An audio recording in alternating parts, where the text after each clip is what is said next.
My mother hinted at it, but never asked me directly.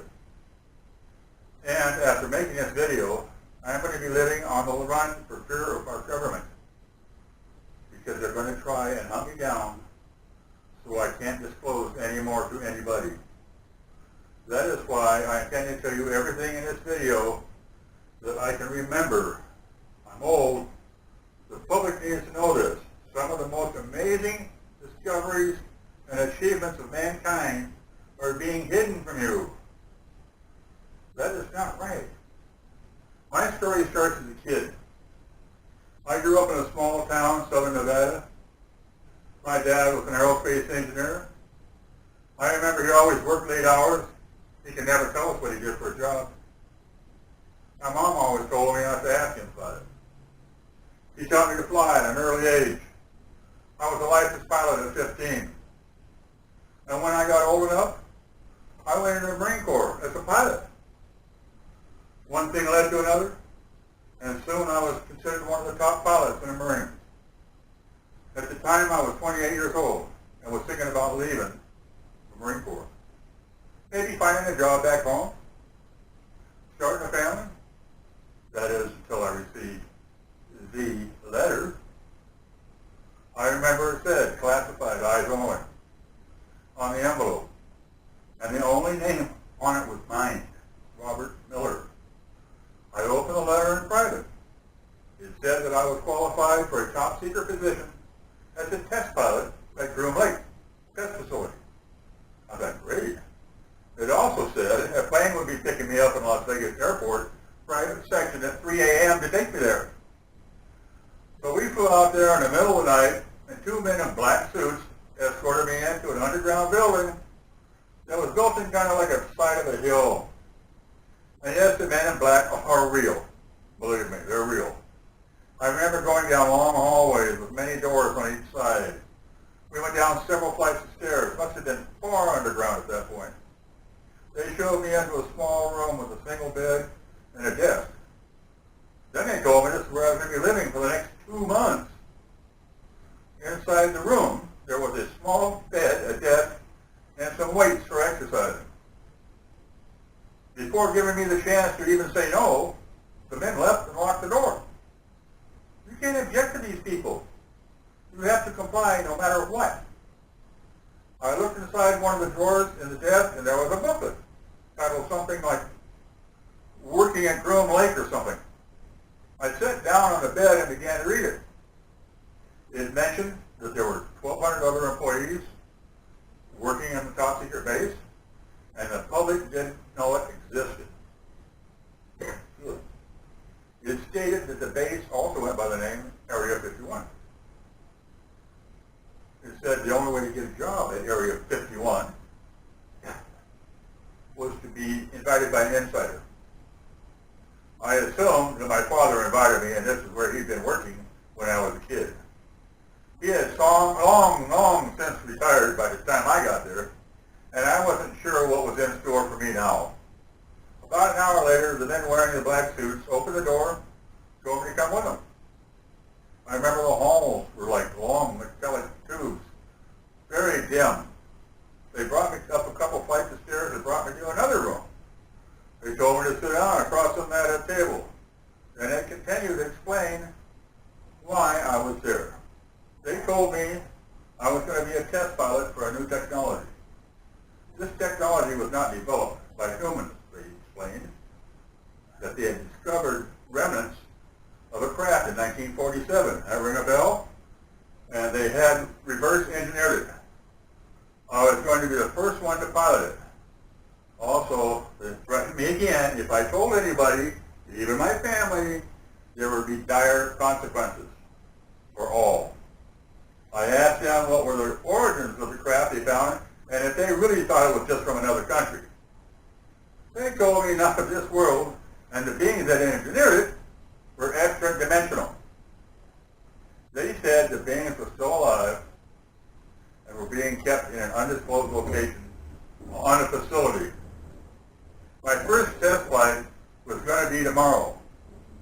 I woke up early the next day, awaiting further instructions. A man came to my door and took a large cafeteria where I ate breakfast with other dead pilots. I got to know other people on the base. Each section of the base was highly compartmentalized. You only met with people who were doing similar jobs. I was then taken into a room which they were to fit me with the gear needed to pilot the craft, my flight suit. A team of scientists wearing white suits measured me, took many, many tests, and they left me in the room alone for about an hour, two. I couldn't tell, there was no clocks or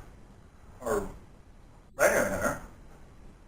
So anyway, I put on a suit and was escorted to a large warehouse. Then I saw it. In the middle of this warehouse was a large disc-shaped craft. I would have estimated 50 feet from end to end, edge to edge. There was a transparent dome at the top, and I assumed that this is where I was going to pilot it. The few engineers came to me and began explaining how the craft worked. It was powered by an antimatter reactor. One engineer told me that the reactor produced bursts of intense energy that could actually generate wormholes and make the craft travel at near the speed of light. They then said that my test flight was going to be delayed until the next day because they had to explain to me everything I needed to know in order to be able to pilot this thing. Now, I'm just going off what I can remember. There was a lot of specifics, gauges and things, but as I've gotten older, so I'm telling you as much as I can possibly remember. I do remember they brought me inside the craft and up to the pilot seat. There was only room for one person in that giant craft. I looked around the cockpit and only saw a seat. No joystick, no steering wheel, no other controls, many odd-looking gauges, but no controls. There was, however, a helmet that I was going to be putting on. They told me that the craft was controlled telepathically. The helmet measured my brain waves and was to control the craft by simply thinking about it. After a hard night of trying to sleep thinking about this, morning came, and it was finally time to take the craft for the first test flight.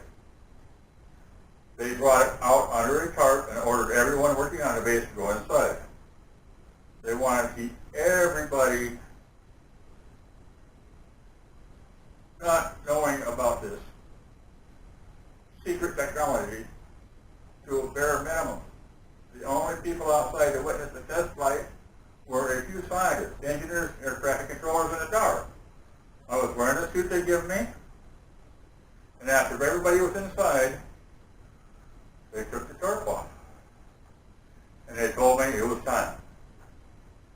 There were a lot of cameras facing that aircraft. I climbed up the ladder alone, this time, to the cockpit, if you can call it that. I put on my helmet, plugged it in. I was given clearance by air traffic control, and it was time to take off.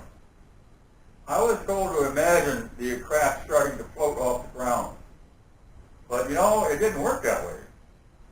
Instead, I had to imagine that I was the craft, like part of it. I began thinking of myself floating off the ground, and I felt vibrations from the antimatter reactor below me as it started to fire up. Within 10 seconds, the craft was off the ground, and I was flying. I looked around out of the dome and saw the people on the ground filming this historical event. I was instructed to take the altitude to 1,000 feet, then return to the ground.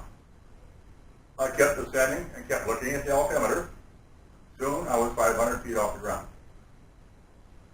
Then I felt the vibration of the engine stop. I glanced at the altimeter and realized that I was rapidly losing altitude. There was no ejection button or lever on this craft, so I was effectively helpless. I kept trying to imagine the craft floating, but it was plunging towards the ground. The reactor powered on at the last second, and I went unconscious. The next thing I knew, I was in a hospital bed. There were casts on my leg. Apparently, I was still at the base, in their medical unit. A man wearing a black suit came in the room to explain to me what had happened. He said right before the craft hit the ground, it just went, poof, disappeared. Nobody was sure what had happened. Everybody just went inside the base and called it a day.